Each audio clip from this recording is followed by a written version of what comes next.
question? You may. I'm focusing on an Office for National Statistics survey, which claims that 12-hour waits are associated with higher death rates.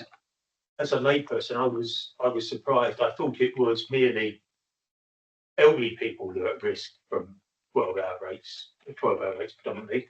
But according to the ONS, it's younger people too, which is of concern to me. The Trust looked into 12-hour rates, I think it was less than 12 months ago. But from memory, the sample was for elderly patients rather than across the range.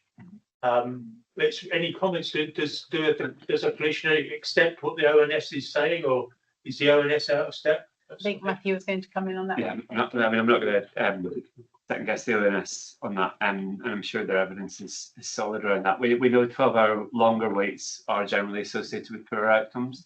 The majority of our 12-hour waits for younger people are related to mental health services. And so as a result, when we looked last year at the harm attributed to long waits in the emergency department, we did concentrate on the elderly patients, because that tends to be where we've seen the greatest risk of harm. But it's a good question, actually, Andy. So the younger patients tend to not be under us for medical care. They tend to be waiting for a referral onto a mental health service. But we can have a look into the numbers for you on that. And maybe I don't know if a written response is the best way to follow that up, but it's a good point. It's not an area I've been particularly cognizant of until now. Okay, thank you for the reply. Thank you.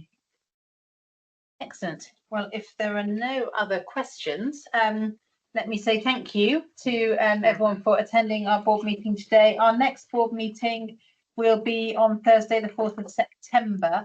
And the timings, I think, might be adjusted slightly so that we can accommodate our AGM on the same date. So we will advise of the start times, but the public meeting may start slightly earlier so that we can have the AGM at the end of the afternoon as well, whilst people are here.